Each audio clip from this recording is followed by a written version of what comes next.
So today, I'm so sorry I'm a little late on this video, but today is September 28th. It's Thursday, so I will be posting this on today. I am coming to basically tell y'all what happened to Levi. This past Saturday, Saturday was, let's see here. Saturday was the 26th. I needed to go and take LeBron's school pictures.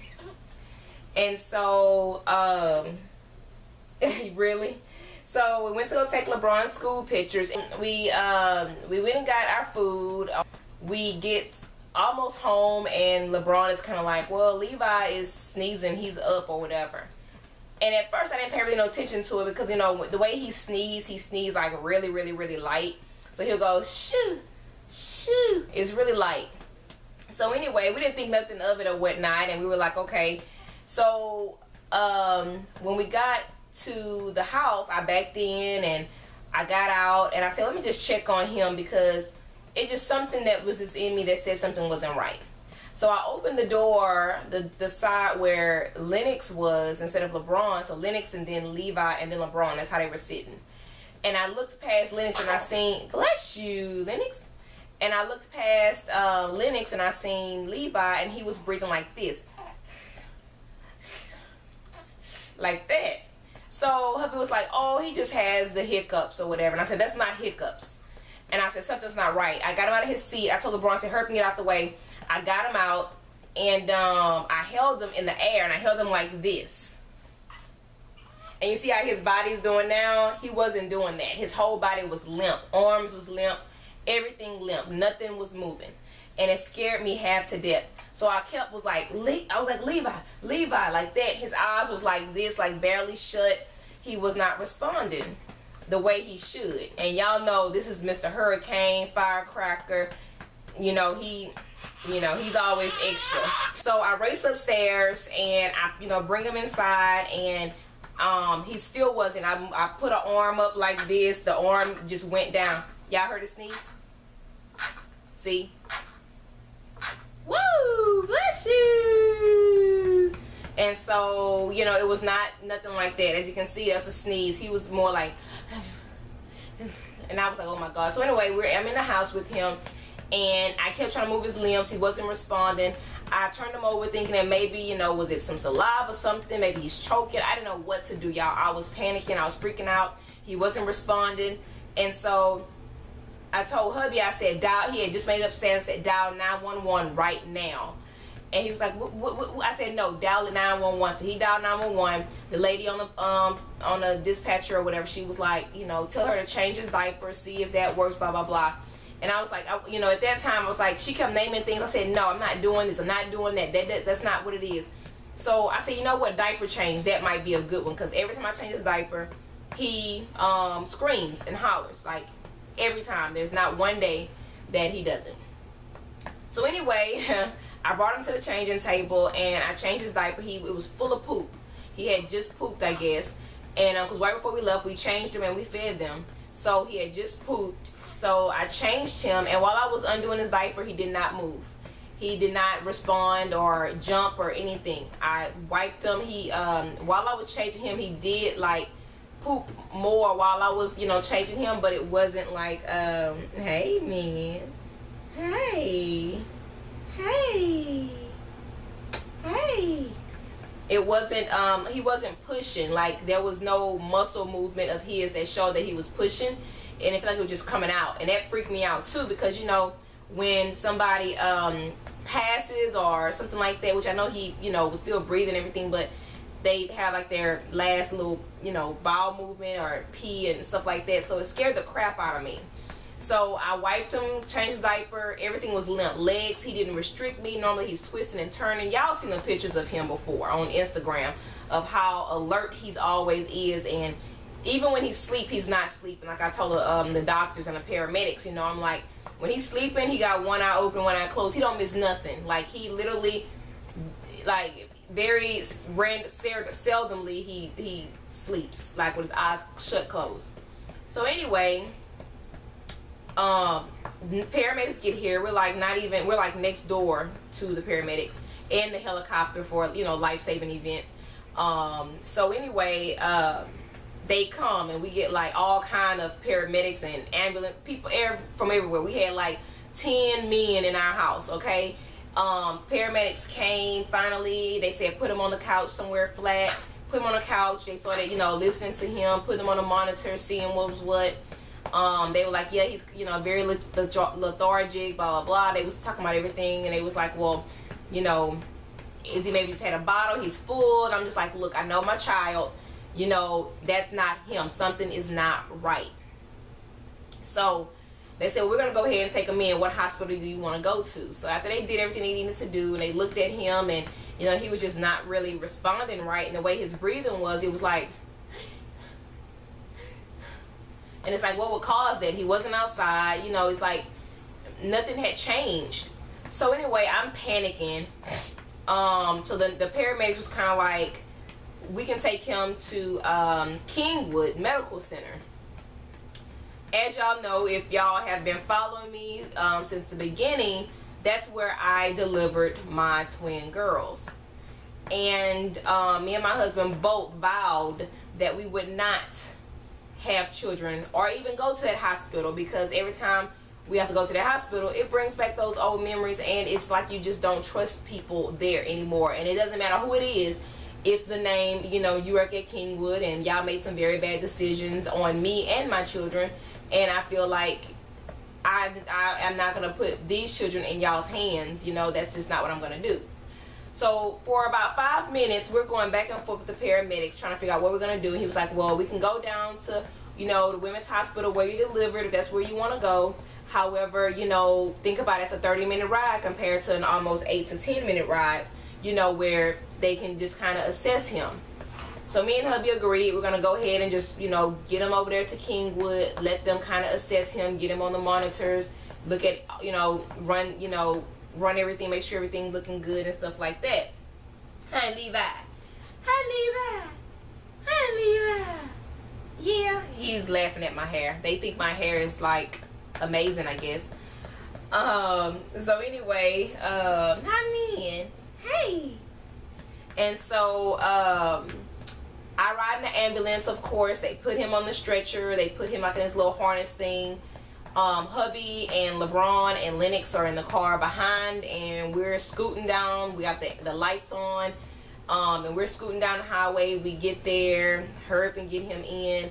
They get us, you know, immediately a room. They already have us pretty much booked. They get us like a little, you know, emergency room type deal with the curtains, nothing fancy. So they went ahead and started him on oxygen before we. But when we was in the paramedic, we was in the ambulance, they put him on oxygen. And then when we got there, they went ahead and, you know, kept him on the oxygen. They put like a little thing on his foot to monitor his pulse, you know, his heart rate, his everything. And then they started an IV and started giving him some antibiotics and fluids at the same time or whatnot. So we took his picture of his chest, x-ray of his chest, and then we then they kept checking his temperature in the butt. And so he didn't have a temperature, he didn't have any kind of fever, he wasn't throwing up. While we were there, he did have a poopy diaper. While we were there, he did eat. He ate, but he started like coming to a little bit, enough to eat, but he still was like like it wasn't himself.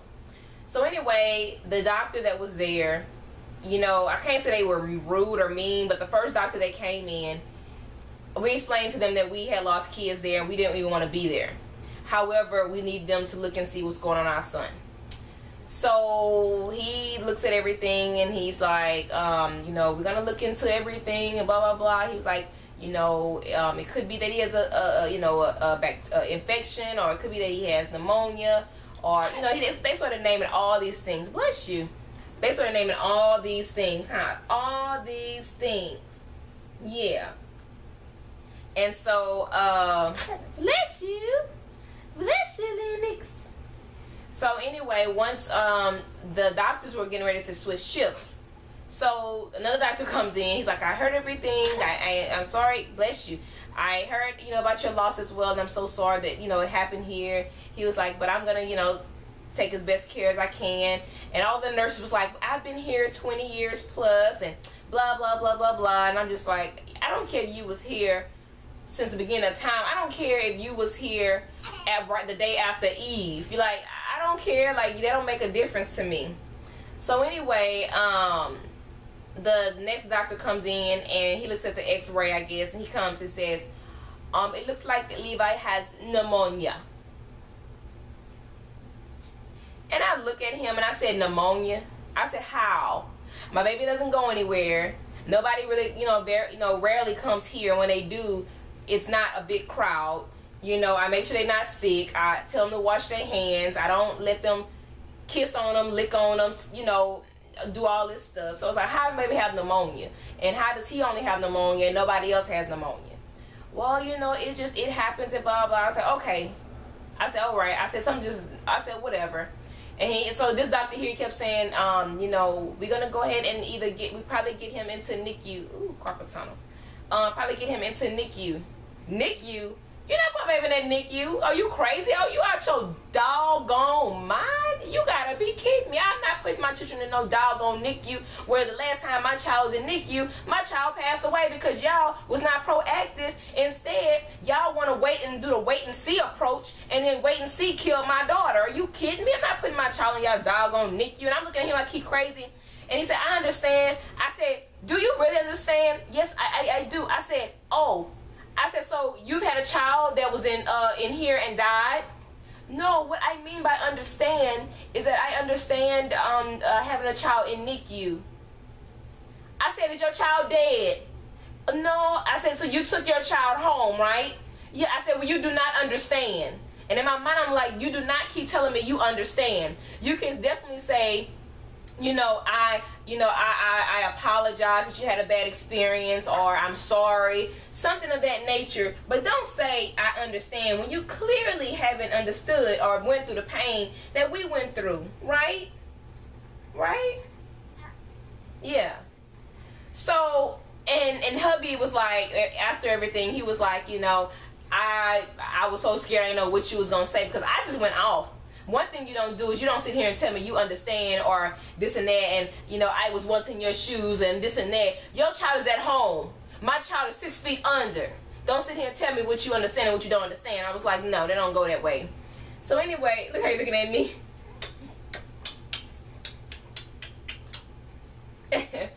So anyway,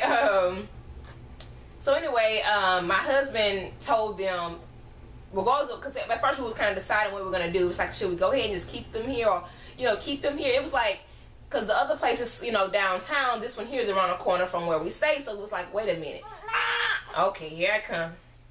So anyway, my husband told them transfer us to Women's Hospital. That's where we delivered. They know him there. He was in NICU for 9 days. If he has to go to NICU, then guess what? They know him. They know everything about him. They know everything about me, how they were born, everything. There's nothing that we need to discuss but taking care of him.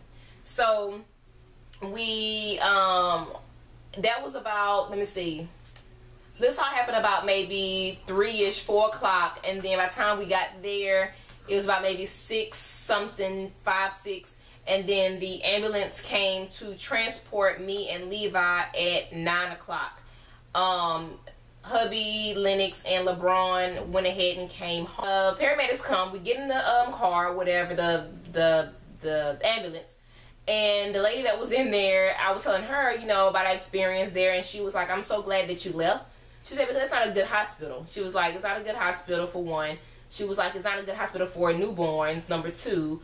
She was like, and downtown is the best place to be, because not only, you know, do they have the women's hospital that has the pediatric center, right up the street, like not even a block over, is Texas Children's Hospital.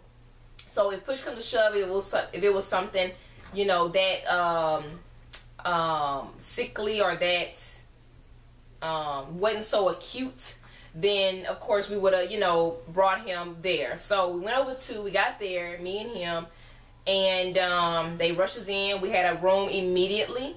I had a sofa bed. He had the little crib thingy. The doctor comes in. He had already assessed all of the paperwork that was given to him, all the stuff that was transferred over. And he said, he asked me about my day. He asked me, you know, every step, what happened, what I noticed different, what I noticed the same, what I noticed that's not like him, how, you know, everything from pretty much the time he was born till now. So anyway, are you not enjoying my conversation? Huh? Ooh, my hand hurts. So anyway, we talked to the doctor, and the doctor looked at this is almost at midnight by now, you know, like they doing all the assessing. They did the draining of the nose, they suctioned it out all the way. They put some saline, you know, like saline in there, and then they suctioned it out. They did a temperature over the forehead, not the butt. They started him on a smaller like breathing nostril tube. The breathing tube at the Kingwood location put in sat right here, and they were like, well, how would they even know what his breathing is, if, you know, what he needs, if it's not all the way in there? So they put a smaller tubing in, let him, you know, be able to breathe, and it's only the oxygen, okay? So it's not like a breathing tube, but it's an oxygen, you know, just give him a little oxygen. And so they didn't give him any antibiotics because he was already given that, and that antibiotic that was given to him can only be given once a day or every so many hours. So anyway, he was still in there. He was sleeping a lot, and like I said, that's not him either. He doesn't sleep a lot like that. He's the more one that's aware and more just alert is the word I'm looking for. Very alert, like he is now. Like he is now, very, very alert. So anyway, they do everything. So he brings me into his little office area with all the nurses, and he said, let's look at the x-ray. He said, this x-ray here does not prove to me that your son has pneumonia. He said, this x-ray, number one, is not taking it to the best. He said it's not, because the way the baby was positioned, it was like this. And then, you know, like, you couldn't really say based on an x-ray that he just has pneumonia. He said, you would need something else backing that up. The way he's acting, is he throwing up? Does he have a fever? What does his blood work look like? And so originally when it was at Kingwood, they were like, well, he got to stay in NICU probably about 2 days, 48 hours, because we got to run blood cultures on him. When I heard the word blood cultures on him, I got immediately paranoid, because I kept hearing the word cultures with our daughters, and I was just like, no, brought back bad memories. So anyway, what else they did too at Kingwood was they took pee from him. They stuck the thing, you know, a catheter in him, and I was just, I was gonna say, girl, I was so, I cried because he was in pain, and I didn't like that, and they were just doing so much to him, and I was crying, hubby was crying and upset, and it was just hard. So anyway, since they did all that stuff at Kingwood, they got all the results at Women's Hospital. So when the doctor was like, you know, first, like I said, with this x-ray, it's a very bad, poorly pictured x-ray. He was like, as you can see the diaphragm, you can see the heart, you can see this and that. He said, see the collarbone, it's tilted. How can you sit here and say that he has pneumonia based on just a picture? He said, yeah, it's a little bit cloudy. He said, but hey, there can be a number of things. Pneumonia is not the only thing. So anyway, he said, if it is pneumonia, you got to know what kind of pneumonia to tell people pneumonia. You know, there's so many different kinds or strands. So he said, you know, I'm not going to sit here and put pneumonia on him just yet. He said, I got to do my own examination, see how he's doing. If is he feeding? Is he sick? You know, when you have pneumonia and you're sick, you have the chills, you got the fever, or sometimes you're throwing up, whatever the case may be. He wasn't doing none of it. Nothing was like, we're just going to keep an eye on him. We're going to keep him, you know, we are going to keep him, you know, at least the 48 hours until the blood work come back. He was like, I got the urinalysis to come back for the urine. He said, and the only thing I can see in the urine is that he has a few, you know, white cells in there. He was like, that can be an infection. That can be like a urinary tract infection. He said it's not common in boys. So that was Saturday. So Sunday, there was no growth in bacteria. So what happens when you do blood cultures, they look to see if there's any growth within so many hours. So within 24 hours of taking blood, there was no growth on the 24-hour part. His breathing had gotten better. They lowered his oxygen from 1 unit to a half a unit, or a liter. 1 liter to half a liter. Unit, liter. Then later on that day, they put it down to a quarter.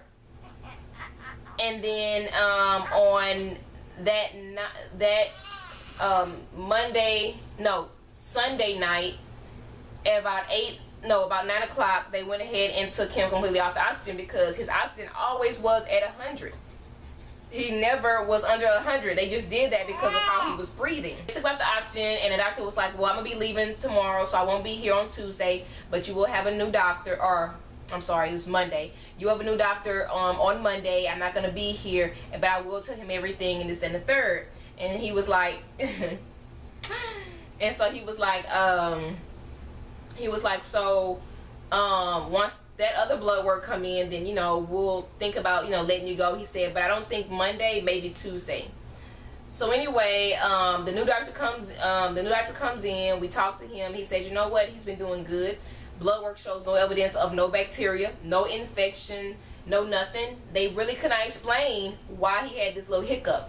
They said, you know, he is a preemie, and maybe he's had, you know, one of those days where his breathing was just out of the ordinary or whatever. They said, however, you know, because when they saw him, his breathing had not really gotten back 100% normal, but it wasn't as bad as it was when we got to Kingwood.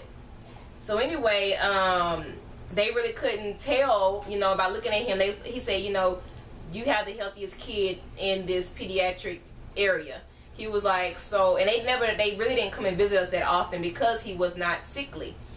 He was eating, he was feeding, he was using the restroom, he was crying, he was doing stuff. By Monday, he had completely gotten back to himself. He was back to being the little rascal that he is, fighting me, trying to hold his own bottle, changing his diaper. He's screaming and hollering, throwing his head back, like his whole body, throwing a temper tantrum, wanting to stand up, not sitting down. Yeah.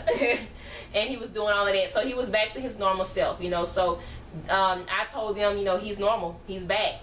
And they were like, okay, well, since, you know, we don't want to just let y'all sit here and he's normal, you know, everything's back to normal, and no test proved nothing. No, it was not no pneumonia. However, when they discharged us, they discharged us based on what Kingwood hypothesis was, which was pneumonia. But it, you know, like, they gave him antibiotics and stuff, so he was like, even if he did have an infection of some sort or whatever the case may be, it's treated, you know. So the antibiotics is going to treat anything that was the cause of this, even though they couldn't put their finger, you know, on it. So anyway, yeah, that's what they did. That's what they did, y'all. I'm telling y'all, that's what they did. Yeah, that's what happened. Bless you, bless you. That's what happened. That's what happened, man. I promise, no lie. I ain't gonna tell no lie. I ain't gonna tell no lie. Hey, I ain't gonna tell no lie. I ain't gonna tell no lie. Okay, so anyway, so they discharged us. Came home. Now he's been having the runs ever since. So I'm thinking that, you know, it's still the antibiotics in his system, I'm assuming. The doctor even said with him getting antibiotics that if it was something, it wouldn't have been gone that soon. Antibiotics don't work like immediately. It takes, you know, a minute to go in, it takes a minute to come out.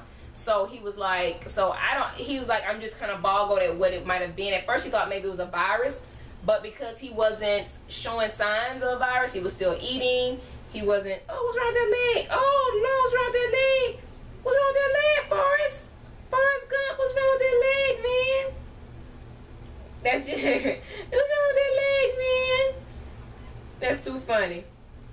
took y'all socks off, huh?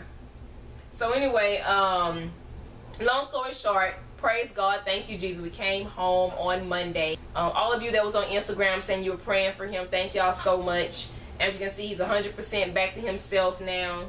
Tell all y'all aunties bye-bye, and we'll talk with them later. So anyway, guys, I'll talk to y'all later. I love y'all so much. Congratulations to all of those that are pregnant until proven otherwise. There's so many of y'all. Let me see, I gotta give a quick shout out. I can't go without giving a quick shout out right quick, because I do watch y'all videos. I do. Sometimes I just don't have the time. Bun in the oven, yes. Sylvia with loves, due any day now. Toshia Roper, girl, like I did not watch the video just yet because I seen it this morning. I didn't see it posted yesterday. I seen it this morning, and it says hospital, so you must have had the baby. So I'm gonna be watching your video. Empress, I gotta watch yours. I see that you have symptoms and beta. I did see where you was gonna go and do your your FET or your transfer. So I gotta watch this one, but we're gonna say pregnant until proven otherwise. And it was who else? I thought it was somebody else. I thought it was one other person. Maybe I'm missing. Roper family is pregnant. Yeah, I gotta catch them on your vlogs as well. But anyway, I think that was it. But anyway, I say congratulations to everyone.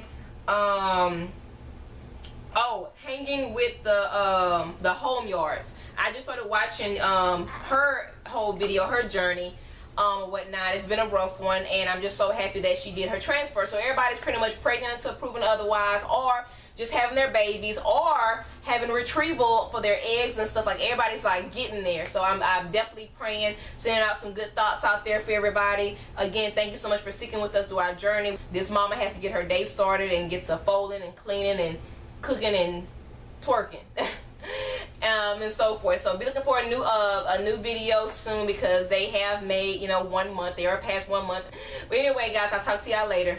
Bye. Show y'all them. Say we all in our little lounge around clothes, but they know what it is. They know what it is, right? So, and of course, it's a joy for them to be home. Big Brother's been enjoying them. He's been Big Brother basically. And yeah, so we're gonna kind of go into